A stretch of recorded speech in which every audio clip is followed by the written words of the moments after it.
Hi to everyone, welcome to my channel. ఈరోజు మనం సగ్గుబియ్యం రాగి పిండితో కాస్త డిఫరెంట్గా బాగా రుచిగా ఉండేలాగా పాయసాన్ని ఎలా చేసుకోవాలో చూసేద్దాం. ఈ పాయసాన్ని ప్రిపేర్ చేయడానికి ముందుగా మనం సగ్గుబియ్యాన్ని నానబెట్టుకోవాలి. నేను ఇక్కడ ఒక చిన్న టీ గ్లాస్లో అర గ్లాస్ దాకా సగ్గుబియ్యాన్ని తీసుకుంటున్నానండి. ఈ సగ్గుబియ్యాన్ని 2 నుంచి 3 సార్లు వరకు వాటర్తో బాగా వాష్ చేసుకోవాలి. ఇలా వాష్ చేసుకున్న తరువాత ఏ గ్లాస్తో అయితే మనం సగ్గుబియ్యాన్ని వేసుకున్నామో అదే గ్లాస్తో 2 గ్లాసుల వరకు వాటర్ని వేసుకొని నానబెట్టుకోవాలి. దీన్ని 2 లేదా 3 గంటల పాటు నానబెట్టుకోవాలి. ఎంత ఎక్కువసేపు నానితే అంత త్వరగా ఉడుకుతాయి. అలాగే పాయసం కూడా బాగా రుచిగా ఉంటుంది. ఏ గ్లాస్తో అయితే సగ్గుబియ్యాన్ని వేసుకుంటారో అదే గ్లాస్తో అర గ్లాస్ వరకు దానికి ఈక్వల్గా రాగి పిండిని వేసుకోవాలి. ఈ రాగి పిండిలోకి కొద్దిగా వాటర్ని వేసుకొని ఉండలు ఏమీ లేకుండా పిండిని కాస్త జారుగా కలుపుకోవాలి. ఇదిగో చూడండి, ఈ విధంగా పిండిని కలుపుకోవాలి. లోపల లంప్స్ ఏమీ లేకుండా ఈ విధంగా ఉండాలి. ఇలా కలుపుకున్న ఈ రాగి పిండిని పక్కన పెట్టుకోవాలి.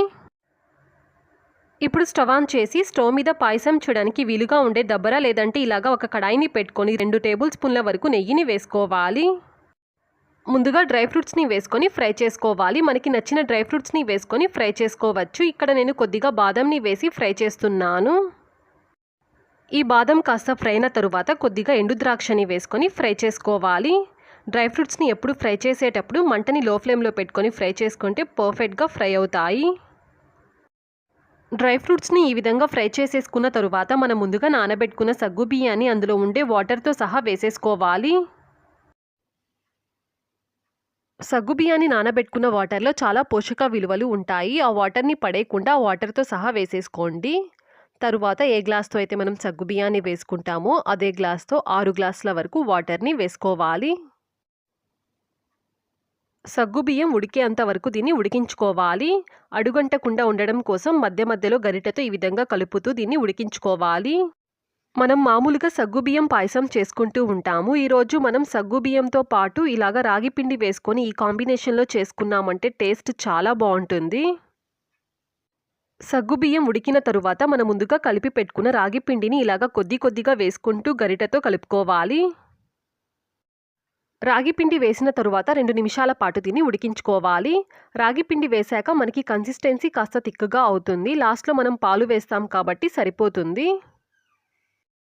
ఏ గ్లాస్తో అయితే మనం సగ్గుబియ్యాన్ని వేసుకున్నామో అదే గ్లాస్తో 1 గ్లాస్ వరకు తురుముకున్న బెల్లాన్ని వేసుకోవాలి. తరువాత కొద్దిగా యాలకుల పొడిని కానీ ఇలాగ యాలకుల్ని దంచుకొని కానీ వేసుకోండి.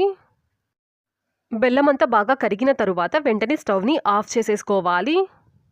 ఈ పాయసాన్ని మనం బెల్లం వేసి చేసాం కాబట్టి స్టవ్ని ఆన్ చేసి మనం పాలని వేసామంటే పాలు విరిగిపోతాయి. అందుకనేసి స్టవ్ని ఆఫ్ చేసేసుకున్న తరువాత కాచి చల్లార్చిన పాలని వేసుకోవాలి. ఏ గ్లాస్తో అయితే సగ్గుబియ్యాన్ని వేసుకున్నారో అదే గ్లాస్తో 2 గ్లాసుల వరకు పాలని వేసుకోండి. పాయసం పాలు 2 వేడిగా ఉంటే పాలు విరిగిపోతాయి. అందుకనేసి పాయసం వేడిగా ఉన్నప్పుడు చల్లటి పాలని వేసుకోవాలి. పాయసం చల్లగా ఉన్నప్పుడు వేడి చేసుకొని పాలని వేసుకోవచ్చు. రాగి జావ తాగని పిల్లలకి ఇలాగా పాయసాన్ని చేసి పెట్టండి. చాలా ఇష్టంగా తింటారు. ఈ పాయసం చాలా అంటే చాలా రుచిగా ఉంటుంది. మీరు కూడా ఒకసారి ట్రై చేసి చూడండి. ఈ వీడియో నచ్చితే లైక్ చేయండి, షేర్ చేయండి, సబ్స్క్రైబ్ చేయండి. ఫర్దర్ వీడియోస్ కోసం పక్కనున్న బెల్ ఐకాన్ని క్లిక్ చేయండి. Thanks for watching.